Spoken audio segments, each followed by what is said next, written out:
Aptitude के facts पढ़ेंगे, वो फैक्ट्स हैं जो पिछले एग्जाम में पूछे गए थे, चाहे वो ईएमआरएस में पूछे गए हों, चाहे केबीएस या एनबीएस में पूछे गए। एनईपी हम पढ़ेंगे 2020 और डोमेन नॉलेज पढ़ेंगे, पेडागोजी पढ़ेंगे। तो पहला चीज़ ये है कि एनईपी 2020 किसे रिप्लेस करेगा, मतलब पिछला वाला कौन सा पॉलिसी है, एजुकेशन पॉलिसी है जिसको एनईपी 2020 रिप्लेस करेगा। तो आपका आंसर होगा ये NPE 1986, national policy on education 1986 में बनी थी।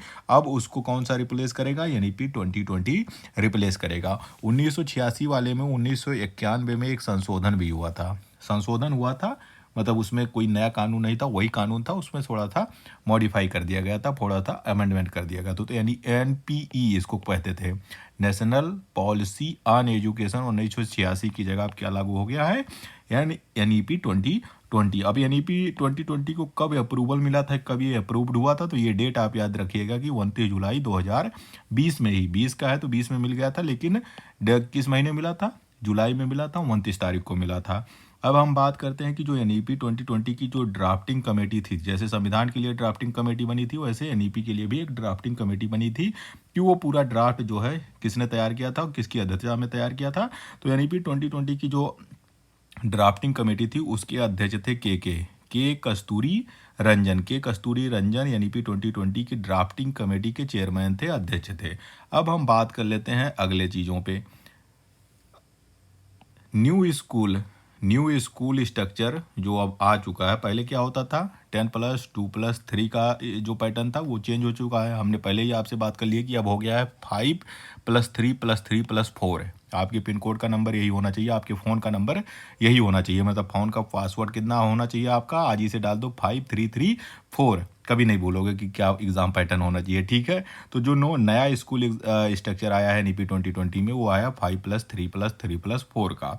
अब इसमें हम जो बात करते हैं, इसमें शामिल होते हैं 3 साल से लेकर 18 साल तक का। ये पूरा जो पढ़ाई आपको पढ़नी है 5 5 3 3 4 का, ये पढ़ेंगे कौन से कितने साल के बच्चे पढ़ेंगे, 3 से लेकर 18 साल के बच्चे पढ़ेंगे। अब हम बात करते हैं, इसी में एक स्टेज है फाउंडेशन स्टेज या फाउंडेशनल स्टेज, एक नया स्टेज आ गया है।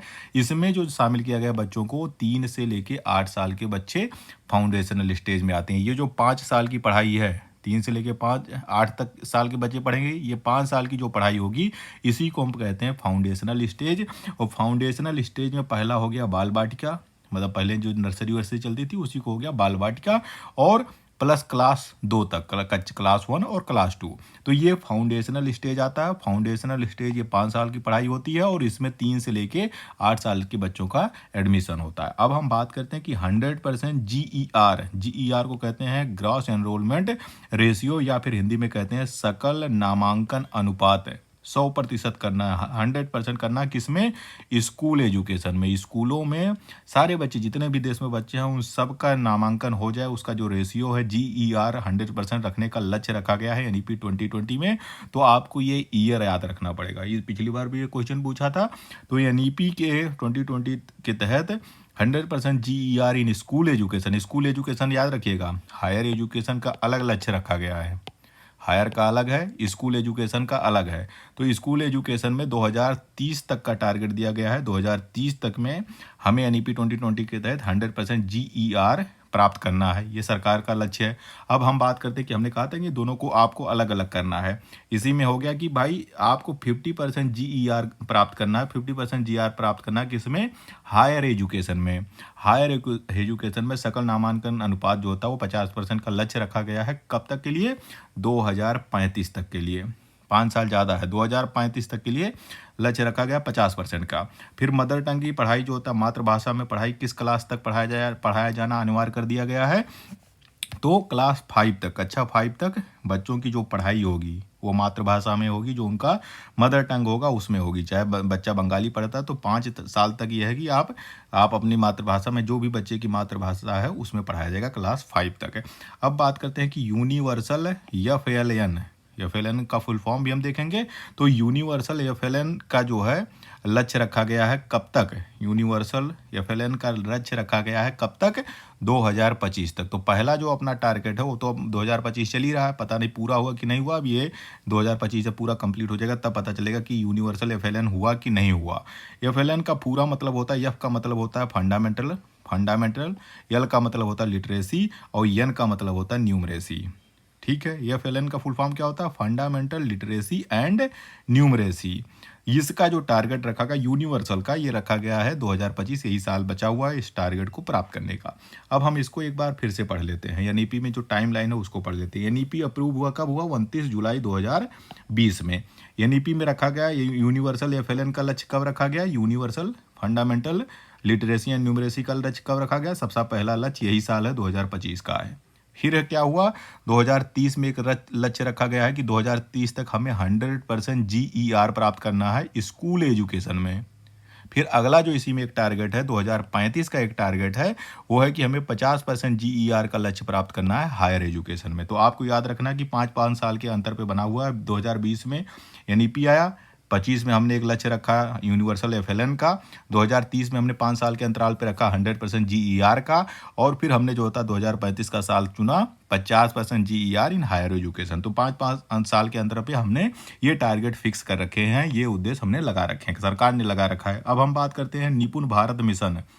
निपुण भारत मिशन क्या है और किस लिए शुरू किया गया था, किस लिए लॉन्च किया गया था? एक मिशन है, कार्यक्रम है सरकार का। तो निपुण को क्यों लॉन्च किया गया था? निपुण को लॉन्च किया गया है, ये जो FLN है, ये FLN यूनिवर्सल FLN जो हमें इसी साल प्राप्त करने हैं, इसको अचीव करने के लिए निपुण भारत मिशन की शुरुआत की गई कि भाई एक मिशन चला देते हैं ताकि हम यूनिवर्सल FLN का लक्ष्य प्राप्त कर सकें।